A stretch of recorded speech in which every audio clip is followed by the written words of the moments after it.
Conceptual clarity கிடைக்கும். சரியா? நீ என்னதான் வந்துட்டு இதான் ஃபார்முலா அப்படின்னு வேற எங்கேயா பார்த்துட்டு போனாலும் அது உனக்கு பத்தாது. உனக்கு எக்ஸ்பெரிமெண்டல் செட்டப் தெரியணும், அந்த செட்டப்ல என்னென்ன அசம்ஷன்ஸ் அவங்க வச்சிருக்காங்கன்னு தெரியணும், என்ன கண்டிஷன்ஸ்ல அந்த எக்ஸ்பெரிமெண்ட்டை கண்டக்ட் பண்றாங்க. இன்னொரு டைப் என்னடா, உனக்கு பிசிக்ஸ்ல you have your conservation laws. என்ன இருக்கும்? கன்சர்வேஷன் லாஸ் இருக்கு. அப்படின்னா இந்த குவான்டிட்டி வந்து கன்சர்வ்டா இருக்கும், இந்த குவான்டிட்டி வந்து மாறாது. அப்படி மாறாதுன்ற குவான்டிட்டியை நீ ரெண்டு டிஃப்ரெண்ட் ஈக்குவேஷன்ஸ் வச்சு எழுதிட்டு, இப்போ நான் ஃபர்ஸ்ட் என்ன சொன்னேன், சேம் ஈக்குவேஷன்ஸ் 2 டைம்ஸ் 2 கேஸ்ல எழுதிட்டு அதை ஈக்குவேட் பண்ணுடான்னு சொன்னேன், அதை வச்சு கேன்சல் பண்ணுடான்னு சொன்னேன்.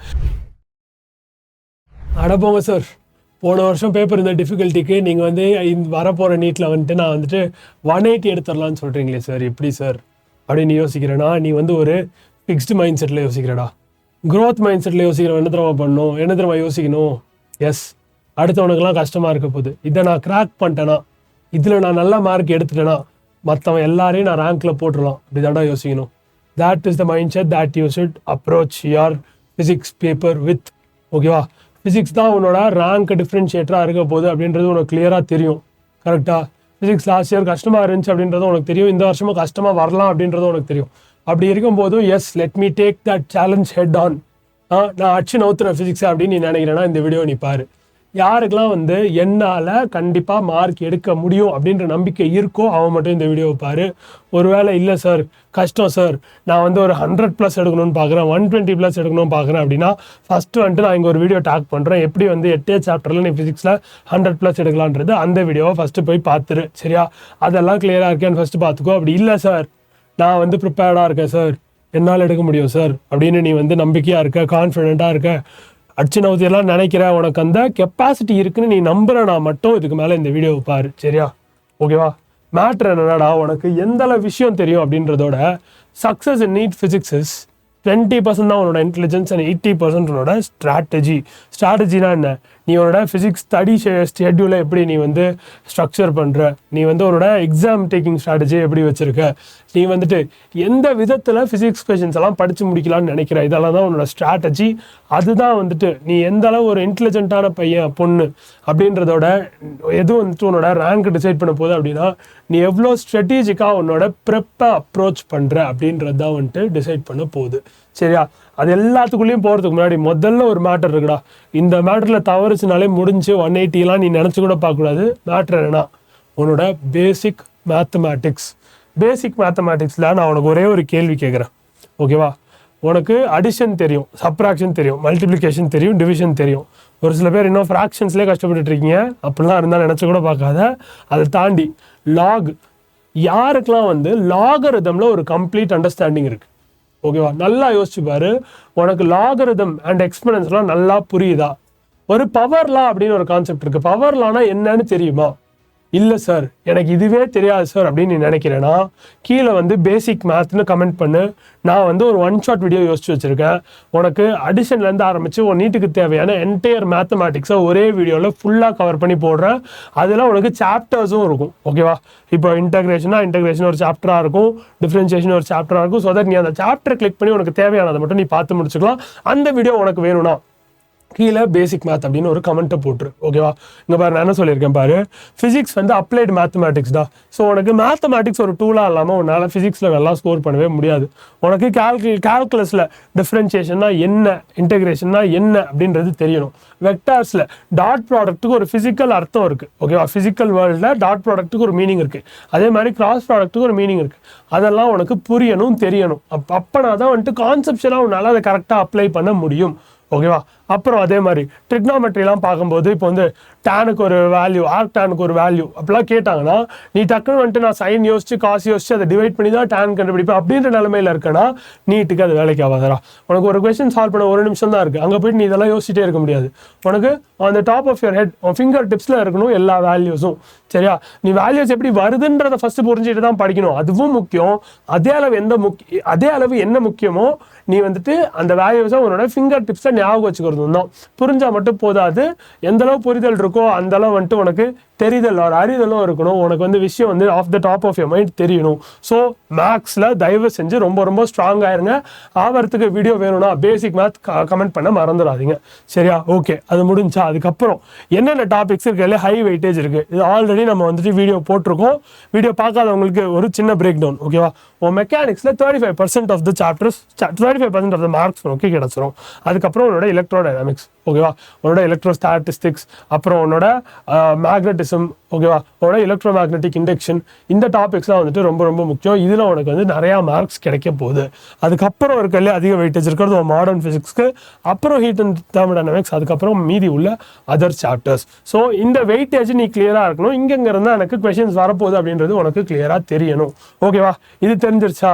அடுத்து இந்த சாப்டர்ஸ் தயவு செஞ்சு மிஸ் பண்ணிடாது. அதை தாண்டி உன்னோட செமிகண்டக்டர்ஸ் ஒரு ஹை வெயிட்டேஜ் சாப்டர். அதில் வந்துட்டு ஈஸியான கான்செப்ட்ஸ் தான் இருக்கும். ஈஸியாக நீ படிச்சிடலாம், நிறையா மார்க் வாங்கிடலாம். அதே மாதிரி உன் கரண்ட் எலக்ட்ரிசிட்டி நீ நல்லா படிச்சுட்டனாலே 3 to 4 questions you can answer. சரியா? அதே மாதிரி ஒரு ரே ஆப்டிக்ஸ் வந்துட்டு ஃபார்முலா ஹெவியாக இருக்கலாம், ஆனால் உனக்கு கொஸ்டின் பேட்டர்ன் வந்து ரொம்ப ப்ரெடிக்டபுளாக இருக்கும். நீ ரே ஆப்டிக்ஸ் நல்லா படிச்சிருந்தனாலே தெரியும் உனக்கு நான் என்ன மாதிரி கொஸ்டின்ஸ் பற்றி பேசுகிறேன் அப்படின்ட்டு. அதே மாதிரி ரொட்டேஷனல் மோஷன், இது நான் முக்கியமாக எழுதியிருக்க காரணம் உன்னோட மொமெண்ட் ஆஃப் இனர்ஷியா, ஓகேவா, அதுக்கப்புறம் உன்னோட ரொட்டேஷனல் மோஷன் கான்செப்ட்ஸ்லாம் நீ கிளியராக படிச்சிட்டனாலே நீ கான்செப்ட்ஸுவலாக உனக்கு ரொம்ப நல்ல அண்டர்ஸ்டாண்டிங் இருக்குன்னு அர்த்தம்டா. ஓகேவா? இந்த டாபிக் உனக்கு கிளியராக இருக்குனாலே யாரெல்லாம் வந்து system of particles and rotational motion கஷ்டம்னு நினைக்கிறீங்களோ அவங்களுக்குலாம் 180 எடுக்கிறது கஷ்டம் தான். ஓகேவா? அந்த சாப்டர் வந்துட்டு ஈஸி. அந்த சாப்டரில் இருக்க எல்லாமே எனக்கு புரிஞ்சிருச்சுன்னு நீ என்னைக்கு முடிவு பண்ணுறியோ அன்னைக்கு நான் சொல்கிறேன்டா உன்னால் நல்ல மார்க் கண்டிப்பாக ஸ்கோர் பண்ண முடியும்டா. அப்புறம் தெர்மோடைனமிக்ஸ் ஆப்வியஸாக உன் கெமிஸ்ட்ரியோட ஓவர்லாப் ஆகும், அதனால் அதை நீ ஈஸியாக கவர் பண்ணிடலாம். அப்புறம் பாரு மேக்னட்டிசமில் நீ ஈஸியாக நிறையா மார்க் எடுக்கலாம்டா. டைரெக்டாக ஃபார்முலா பேஸ் தான் வரும். நீ கொஞ்சம் எஃபர்ட் போட்டு படிச்சே ஆகணுன்ற சாப்டர் அதெல்லாம், அதனால தயவு செஞ்சு மிஸ் பண்ணிடாத. மாடர்ன் ஃபிசிக்ஸில் உனக்கு ஹை ரிட்டர்ன் ஆன் இன்வெஸ்ட்மெண்ட் கிடைக்கும்டா. நீ அதில் எந்த அளவு டைம் ஸ்பெண்ட் பண்ணுறியோ அந்த அளவு உனக்கு அதுலேருந்து மார்க் வரும். ஓகேவா? அப்புறம் கிராவிடேஷன் விட்டுறாத, உனக்கு டைரெக்டாக ஃபார்முலா பேஸ்ட் கொஸ்டின்ஸ் வரும். ஜாலியாக நீ வந்து ஃபார்முலா எழுதி ஆன்சரை போட்டு போயிட்டே இருக்கலாம். அப்புறம் யூனிட்ஸ் அண்ட் டைமென்ஷன்ஸ் நான் எப்பயுமே மறுபடியும் சொல்கிறேன், 4 மார்க் இருக்கிறதுலே நீ ஈஸியாக எடுக்கக்கூடிய இதில் தான். ஏன்னா இருக்கிறதே 4-5 கான்செப்ட் தான். ஃபர்ஸ்ட் என்னதுடா, உன்னோட எரர்ஸ் இருக்கும், அப்புறம் உன்னோட டைமென்ஷனல் அனாலிசிஸ் இருக்கும், அப்புறம் உன்னோட ஸ்க்ரூ கேஜ், வர்னியர் கேலிப்பர், இதெல்லாம் தான் இருக்கவே போது. நீ ஈஸியாக மார்க் ஸ்கோர் பண்ணிடலாம் அந்த 4-5 விஷயத்த படித்தா போதும். அப்புறமா உன்னோட ஆல்டர்னேட்டிங் கரண்ட், உன்னோட சிம்பிளாக இருக்கும் உன்னோட ஃபேஸர் டயக்ராம்ஸ், அது படிச்சுன்னா அதுலேயும் you can score easy mark. அதுக்கப்புறம் ஃபிசிக்ஸை டைரக்ட் ஒரு ஃபுல் சப்ஜெக்டாக ஃபிசிக்ஸை பார்க்கும்போது இருக்கிறதுலையே முக்கியமான பாயிண்ட் இதுதான். ஓகேவா? என்னது? Concept is king. உனக்கு முதல்ல கான்செப்டுவலாக எல்லாமே புரியணும். சரியா? நீ ஃபார்முலாஸ் என்னதான் மெமரைஸ் பண்ணி வச்சிருந்தாலும், என்கிட்ட நிறையா ஸ்டூடெண்ட்ஸ் சொல்கிற பிரச்சனை என்ன தெரியுமா? சார் எனக்கு எந்த ஃபார்முலாவை எங்கே அப்ளை பண்ணணும்னு தெரியலை சார். மறுபடியும் இதே இடத்துல வந்து நிற்கிறீங்க. ஏன் இங்கே வந்து நிற்கிறீங்க? ஏன்னா உனக்கு கான்செப்ட் கிளியராக இல்லை. யாருக்கு வந்து கான்செப்ட்ஸ்லாம் ரொம்ப கிளியராக இருக்காங்களோ அவங்களுக்கு எந்த ஃபார்முலாவை எங்கே அப்ளை பண்ணணுன்ற டவுட்லாம் வரவே வராது. சரியா? ஓகேவா? அதனால டோன்ட் ஜஸ்ட் மெமரைஸ். நீ வந்து எதனால ஏன் அப்படின்றத புரிஞ்சாதான் அதை வந்து எப்படி யூஸ் பண்ண, அதாவது வந்துட்டு இஃப் யூ அண்டர்ஸ்டாண்ட் த வை, அதாவது எதனால இப்படி இருக்கு, ஏன் அப்படி இருக்குன்னு புரிஞ்சாதான் அதை வந்து எப்படி அப்ளை பண்ணும் அப்படின்ற ஹவு வந்து உனக்கு தெரியும். நல்லா ஞாபகம் வச்சுக்கோ, கான்செப்சுவல் கிளாரிட்டி ஃபிசிக்ஸ்க்கு ரொம்ப ரொம்ப முக்கியம். சரியா? Yes, got it. ஓகே, அப்போ கான்செப்சுவல் கிளாரிட்டி முக்கியம்னா என்ன பண்ணணும்? முதல்ல உன்னோட என்சிஆர்டியை நீ 1-2 வாட்டியாச்சும் ஃபுல்லாக படித்து முடிக்கணும். என்ன பண்ணணும்? ஃபுல்லாக படித்து முடிக்கணும். எதுக்கு சார் என்சிஆர்டியே வேணாம் ஃபிசிக்ஸுக்குன்னு எல்லாரும் பேசுகிறாங்க, நீங்கள் வந்து என்சிஆர்டி படிங்கன்னு சொல்கிறீங்களே, ஏன் சார்? அப்போ ஏன்னா நீ என்சிஆர்டி படித்தாதான் உனக்கு கான்செப்சுவல் கிளாரிட்டி கிடைக்கும். சரியா? நீ என்னதான் வந்துட்டு இதான் ஃபார்முலா அப்படின்னு வேற எங்கேயா பார்த்துட்டு போனாலும் அது உனக்கு பத்தாது. உனக்கு எக்ஸ்பெரிமெண்டல் செட்டப் தெரியணும், அந்த செட்டப்பில் என்னென்ன அசம்ஷன்ஸ் அவங்க வச்சிருக்காங்கன்னு தெரியணும், என்ன கண்டிஷன்ஸ்ல அந்த எக்ஸ்பெரிமெண்ட்டை கண்டக்ட் பண்ணுறாங்க, அப்படி கண்டக்ட் பண்ணும்போது எதனால இந்த வேல்யூஸ் இங்கே யூஸ் பண்ணுறாங்க அப்படின்றதெல்லாம் உனக்கு கிளியராக தெரிஞ்சால் மட்டும்தான் அந்த கொடுத்துருக்க ஃபார்முலாவை எந்த இடத்துல, அதாவது ஹவ் யூ யூஸ் இட் அப்படின்றது உனக்கு அப்போ தான் புரியும். அதனால உன்னோட என்சிஆர்டியை பைபிளாக பாரு, ஃபுல்லாக படித்து முடி. என்சிஆர்டி வந்துட்டு வேணாம் தேவையில்லை அப்படின்றத வந்துட்டு உன் மைண்ட்லேருந்து எடுத்துரு. புரியுதா? Yes, make that very very clear. அப்புறமா ஹெச்சி வருமா சார்? ஹெச்சி வருமாலாம் ஜேஇக்கு தானே சார். எதுக்கு சார் நீங்கள் வந்துட்டு நீட்டுக்கு கொண்டு வந்து அதை திணிக்கிறீங்க அப்படின்னு யோசிக்காத. அதில் இருக்க கான்செப்ட்ஸை உன்னால் படித்து புரிஞ்சுக்க முடியலன்னா உனக்கு சப்ஜெக்டில் போதுமான அளவு அண்டர்ஸ்டாண்டிங் இல்லைன்னு அர்த்தம். புரியுதா? நான் அப்பயே உனக்கு நீ 180 எடுக்கணும்னு நினைக்கிற ஒரு ஸ்டூடெண்ட் இருந்ததுனால நான் உனக்கு வந்து ஸ்ட்ரெயிட் டு யுவர் ஃபேஸ் ஓகேவா, பிளாங்கா சொல்கிறேன், உனக்கு ஹெச்சி வர்மா படித்து உன்னால் புரிஞ்சிக்க முடியலை அப்படின்னா உனக்கு ஃபுல் கான்செப்சுவல் கிளாரிட்டி இல்லைன்னு அர்த்தம். சரியா? அதனால நீ என்ன பண்ணனா, எடுத்து படிக்க பாரு, உனக்கு எங்கே புரியலையோ எங்கே கஷ்டமாக இருக்கோ அதை ஹைலைட் பண்ணி you just send it to me. நான் உனக்கு வந்துட்டு சொல்கிறேன், உனக்கு அதை எக்ஸ்பிளைன் பண்ண, அந்த ஒரே ஒரு லைனாக இருந்தாலும் சரி, அது உனக்கு புரியலைன்னா எனக்கு அதை எடுத்துகிட்டு வந்து அனுப்பு. I will explain that line to you. I will make you understand that concept so that you can go ahead and use the concept in solving your problems very very clearly. புரியுதா?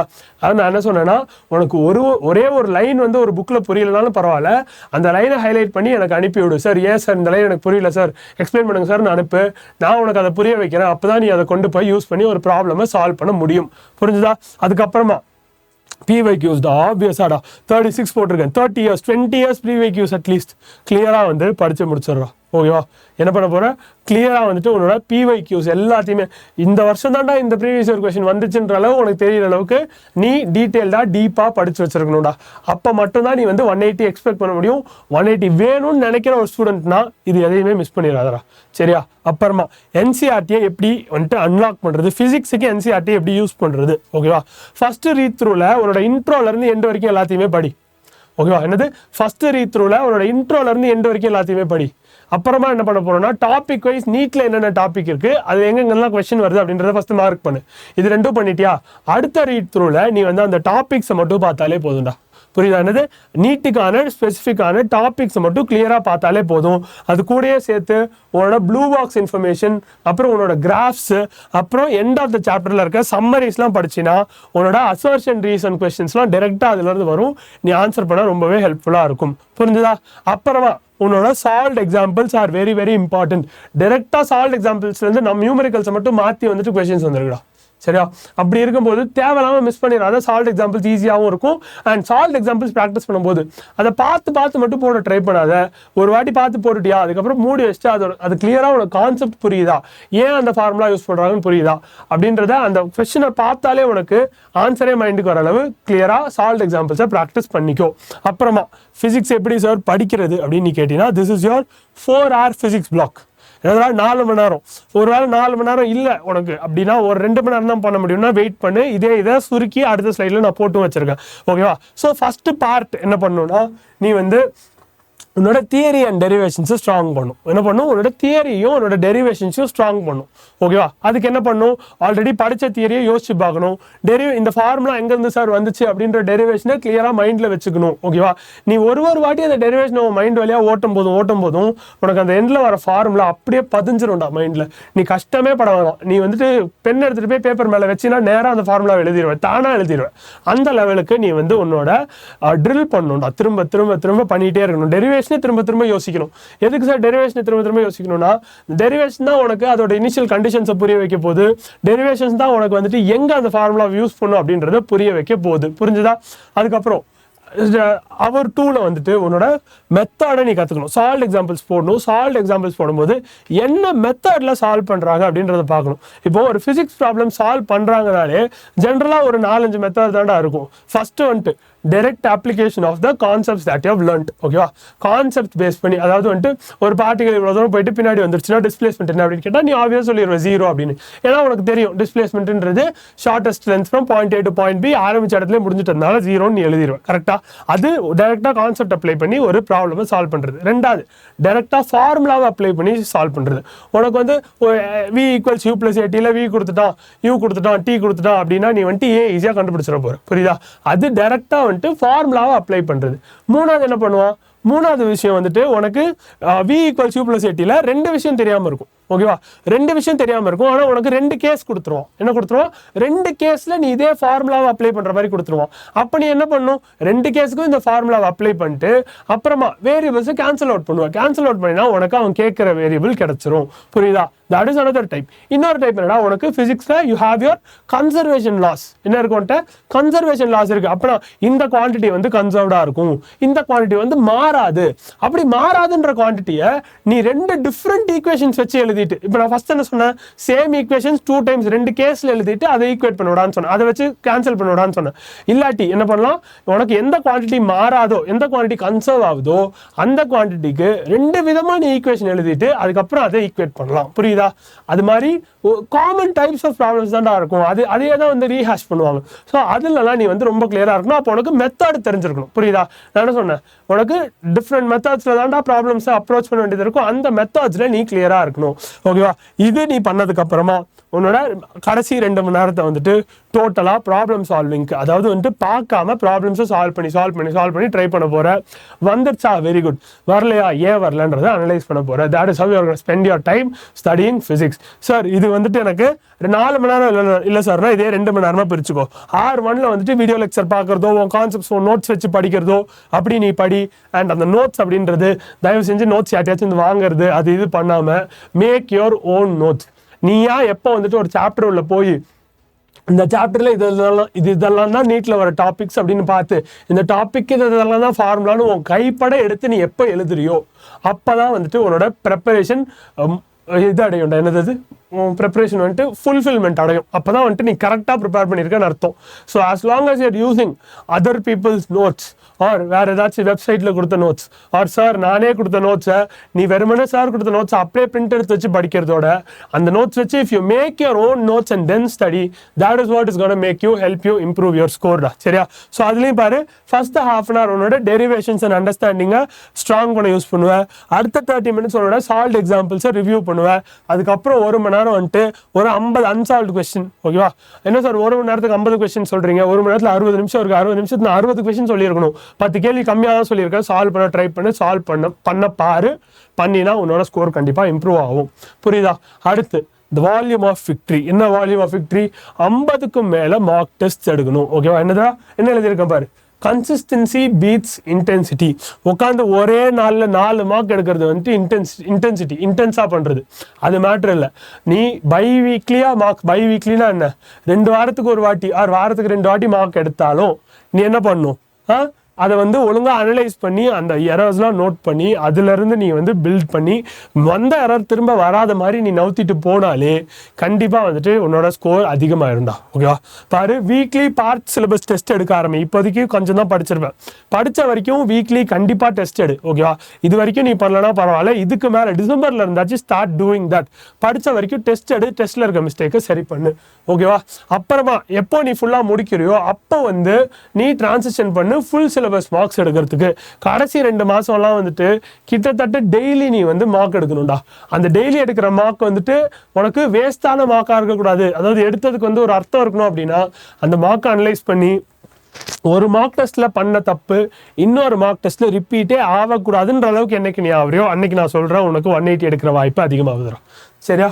S, உன்னோட final exam score பாரு will be the average of your last 10 mock tests. So be honest with yourself. அது ரொம்ப ரொம்ப முக்கியம். நீ வந்து உன்கிட்ட நீ முதல்ல ஆனஸ்டாக இரு. ஒரு மார்க் எடுத்திருக்க, நீ என்கிட்ட சொல்கிற சார் 100 தான் வருது சார், மார்க் டெஸ்ட்டில் கம்மியாக தான் வருதுன்னா அதுதான் உன்னோட ஃபைனல் எக்ஸாம்லேயும் ரிஃப்ளெக்ட் ஆக போகுது. திடீர்னு ஏதோ மிரக்கல் நடந்து நீ மார்க் எடுத்துட போகிறது இல்லை.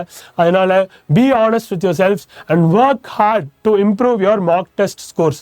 ஓகேவா? மார்க் எப்படி இன்டெகிரேட் பண்ணுறது, ஸ்ட்ராட்டஜிக்காக மார்க் எப்படி இன்டெகிரேட் பண்ணுறது. phase 1 பார், நீ பை வீக்லி பார்ட் டெஸ்ட் எடுக்க போகிற. இங்கே நீ முக்கியமாக ஃபோக்கஸ் பண்ண போகிறது உன்னோட கான்செப்ஷுவல் அக்யூரஸியும் உன் சிலபஸ் கம்ப்ளீஷன்லையும் தான். இப்போதைக்கு உன்னோட வேலை என்ன, சிலபஸை ஃபுல்லாக முடிக்கணும். அப்படி முடிச்சுட்டே போகும்போது நான் எந்தெந்த இடத்துல தப்பு பண்ணுறேன்றதை நான் நோட் பண்ணிட்டே வருவேன். இது வந்து பார்ட் டெஸ்ட்டாக இருந்தாலே ஓகே தான், டிசம்பர் ஃபுல்லாக. அதுக்கப்புறம் உன்னோட ஜான் டு ஃபெப் வரும்போது நீ வீக்லி வந்து கியூமுலேட்டிவ் டெஸ்ட் எழுதணும், வாரம். ஓகேவா? இது வந்து 2 வாரத்துக்கு ஒரு தடவை எழுதுனா போதும். ஏன்னா நீ படிச்சுட்டு இருக்க.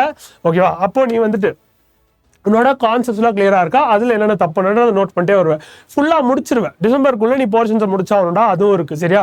டிசம்பருக்குள்ளே போர்ஷன் முடிச்சதுக்கப்புறம் ஜான் ஃபெப் வரும்போது உன்னோட வீக்லி கியூமுலேட்டிவ் டெஸ்ட் ஆரம்பிச்சிருவேன். அண்ட் அது பண்ணும்போது உன்னோட பழைய டாபிக்ஸ் எங்கெல்லாம் தப்பு வருதோ அந்த டாபிக்ஸ்லாம் ரிவைஸ் பண்ணிகிட்டே இருக்க போகிறேன். ஆப்வியஸாக உனக்கு ஸ்பேஸ் ரெப்படிஷன் ரொம்ப ரொம்ப முக்கியம். எவ்வளோக்கு எவ்வளோ வாட்டி ஒரே விஷயத்தை நீ ரிவைஸ் பண்ணுறியோ அந்தளவு அந்த விஷயம் மைண்ட்லேயே தங்கிடும். புரியுதா? அப்புறமா phase 3 உனக்கு மார்ச் டு ஏப்ரல் வரும்போது daily full syllabus mark test எடுக்கணும். எப்போ எடுக்கணும், அதை கரெக்டாக 2 PM to 5 PM எடுக்கணும். ஏன்னா அப்போ தான் வந்துட்டு உன்னோட நீட் எக்ஸாமோட டைம். ஓகேவா? அதே டைமில் நீ மார்க் எடுத்து ப்ராக்டிஸ் பண்ணும்போது அந்த டைம் ஆனாலே உன் பிரெயின் வந்து ஸ்விட்ச் ஆகிரும். ஓகே டெஸ்ட் எழுதுகிற டைம் அப்படின்னு சொல்லிட்டு ஸ்விட்ச் ஆகிட்டு it will work very very well. So இதுதான் வந்துட்டு அந்த எக்ஸ்ட்ரா ஸ்ட்ராட்டஜி. நீ 180 எடுக்கிறதுக்கான முக்கியமான strategy, train your self to get into that mode of exam writing. ஓகேவா, என்னது எக்ஸாம் ரைட்டிங் மோடுக்குள்ள போயிடு 2 PM to 5 PM, that is going to help you. புரியுதா? எஸ். அப்புறம் உன்னோட எரர் லாக்டா, இது மறுபடியும் சொல்ற விஷயம் தான்டா. ஓகேவா, உன்னோட every wrong answer in a mock test is a potential 5 marks saved in the real exam. கரெக்டா? என்னது உன்னோட ஒரு தப்புமே நீ வந்து நெஜோ எக்ஸாமில் 5 மார்க் சேவ் பண்ணுறதுக்கான இடம். ஏன் சார் 5 மார்க் போட்டிருக்கீங்கன்னா 4 மார்க் லூஸ் பண்ணக்கூடிய 4 மார்க்கே சேர்த்து போட்டிருக்கேன், அவ்வளோதான், வேறு எதுவும் இல்லை. சரியா? தப்பாக பண்ணினா 4 மார்க் போயிடும். புரியுதா? ஸோ நீ விட்ற ஒரு டெஸ்ட் தப்புமே வந்துட்டு உனக்கு மார்க் ஸ்கோர் பண்ணக்கூடிய ஒரு ஆப்பர்ச்சுனிட்டியாக பாரு. ஓகேவா?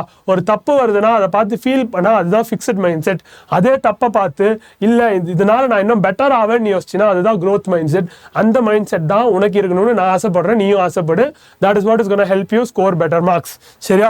ஓகே, ஃபர்ஸ்ட் என்ன பண்ண போற, என்ன தப்பா क्वेश्चन பண்ண அப்படின்றத எழுத போற. அப்புறமா அது என்ன மாதிரியான தப்பு, ஓகேவா, என்னது what kind of mistake it is அப்படின்றத பார்த்து மார்க் பண்ணிட்டே வா.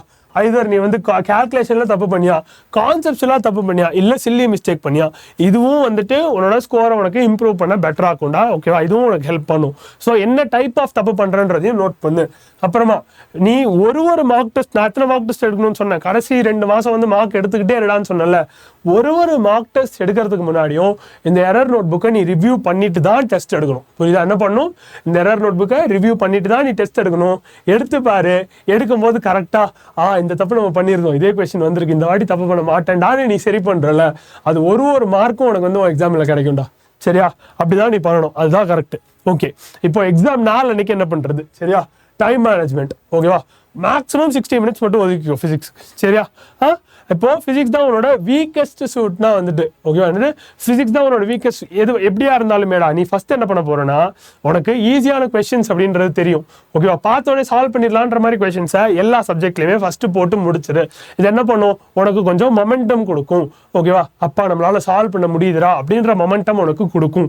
ஓகேவா, அதுக்கப்புறம் ஃபிசிக்ஸ் உனக்கு கான்ஃபிடென்ட்டாக இருக்கு, ஃபிசிக்ஸ் உன்னால சால்வ் பண்ண முடியும்னு நினைக்கிறேன்னா ப்ளீஸ் அட்டெம்ப்ட் ஃபிசிக்ஸ். ஓகேவா, அப்படி பண்ணும்போது நீ முக்கியமாக ஃபாலோ பண்ண வேண்டியது தி ஆர்ட் ஆஃப் ஸ்கிப்பிங். ஓகேவா, ஒரு கொஸ்டின் வந்து வரல, ஒரு கொஸ்டினுக்கு வந்து 1 நிமிஷம் மேலே போகுது, 2 நிமிஷம் கிட்ட போயிருச்சுன்னா அந்த கொஸ்டின் அடுத்த செகண்டே ஸ்கிப் பண்ணிட்டு நீ வந்து போகணும். இல்லை என்னால் முடியும்னு அங்கே போயிட்டு உன்னோட ஈகோவையும் ஒரு ஸ்ட்ரென்த்தையும் நீ காட்டிட்டு இருந்தீங்கன்னா அதுதான் அவன் உனக்கு வைக்கிற ட்ராப்பு, அங்கே தான் அவனை மார்க் லூஸ் பண்ண வைக்க பார்க்குறான். சரியா? அதனால உனக்கு என்ன பார்க்கணும், you should learn to skip it immediately. ஏன்னா ஈகோ தான் ஒரு ரேங்க்கை டிஸ்ட்ராய் பண்ணுது. அப்புறமா OMR ஃபில் பண்ணுறதுக்கு இது ஒரு முக்கியமான ஸ்ட்ராட்டஜிடா. என்ன பண்ணுவாங்கன்னா பசங்க ஒரு சில நேரம் they'll skip one question. Okay, ஒரு கொஸ்டின் தெரியல அப்படின்னு விட்டுருவாங்க, அடுத்த கொஸ்டினை சால்வ் பண்ணிட்டு அந்த OMRல கேப் விடாமல் ஃபில் பண்ணிடுவாங்க. அதனால வந்துட்டு ஃபுல் இதுவுமே தப்பாக போயிடும், அவ்வளோதான், உன் எக்ஸாமே முடிஞ்சு போயிடும். அதுக்கு நீ என்ன பண்ண போறோம்னா, உன்னோட OMR வந்துட்டு பேட்சஸாக ஃபில் பண்ணு. 5 கொஸ்டின் சால்வ் பண்ணிட்டு கரெக்டாக அந்த 5 கொஸ்டினுமே ஃபில் பண்ணு. அதில் ஏதாவது ஸ்கிப் பண்ணியிருந்தீங்கனாலும் ஸ்கிப் பண்ணி ஃபில் பண்ண பழகு. ஸோ OMR வந்து பேட்சஸில் ஃபில் பண்ணு. That is also very good habit to always carry forward to what ever exam you take. சரியா? அதை தாண்டி உனக்கு சார் 180 எடுக்க உனக்கு என்ன கொஸ்டின் இருந்தாலுமே கீழே கமெண்ட்ல சொல்லுடா, நான் உனக்கு ஆன்சர் பண்றேன். சரியா? ஸோ இந்த வீடியோவில் நான் உனக்கு என்னென்ன முக்கியமாக சொல்லியிருக்கேன்னு சொல்றேன். உன் பேசிக் மேத் முதல்ல ரொம்ப ரொம்ப முக்கியம். 2வது எதெல்லாம் ஹை வெயிட்டேஜ் சாப்டர்ஸ், எதெல்லாம் ஹை வெயிட்டேஜ் டாபிக்ஸ் அப்படின்றது உனக்கு கிளியரா தெரியணும். 3வது ஓகேவா, 3வது NCERT எப்படி படிக்கணும்ன்றது நீ அண்டர்ஸ்டாண்ட் பண்ணிக்கணும். அப்புறமா ரொம்ப நிறைய ரிசோர்ஸஸ் வச்சுக்காம நீ கரெக்டாக கொலேட்டடாக ஒரு 2-3 ரிசோர்ஸ் விட்டு வச்சு அதை ஃபுல் ஃப்ளெஜ்டாக ப்ராப்பராக யூஸ் பண்ண பழகணும். 4வது மார்க் டெஸ்ட் ஸ்ட்ராட்டஜி எப்படி இருக்கணும் அப்படின்றத நான் கிளியராக எக்ஸ்பிளைன் பண்ணியிருக்கேன். உன்னோட டெய்லி ஸ்டடி பிளான் அப்போ நீ டெய்லி படிக்க உட்காடுறப்போ எப்படி ஃபிசிக்ஸை படிக்கணும் அப்படின்றதையும் கிளியராக எக்ஸ்பிளைன் பண்ணியிருக்கேன். அதை தாண்டி உன்னோட டெஸ்ட் டேக்கிங் ஸ்ட்ராட்டஜி எப்படி இருக்கணும் அப்படின்றதையும் நான் சொல்லியிருக்கேன். மார்க் எடுக்கும் போதே OMRல மார்க் எடுக்க ஆரம்பி. ஓகேவா, அதெல்லாம் தான் அந்த ஃபைனல் புஷ் உனக்கு கொடுக்கும்டா. ஓகேவா, 150+ அப்பெல்லாம் நீ புஷ் பண்ணணும்னா start doing all of these things. உன்னால முடியுன்ற நம்பிக்கை எனக்கு இருக்கு, கண்டிப்பா நீயும் நம்பு. This is Madhan signing off for Vedantu Tamil. Video பிடிச்சிருந்தா லைக் பண்ணிக்கோ, உன் ஃப்ரெண்ட்ஸுக்கு யூஸ்ஃபுல்லாக இருக்கும்னு நினச்சா ஷேர் பண்ணு. அண்ட் மறக்காம இன்னும் நிறைய வீடியோஸ் பார்க்க சேனலை சப்ஸ்கிரைப் பண்ணிக்கோ. Tata, bye bye, take care.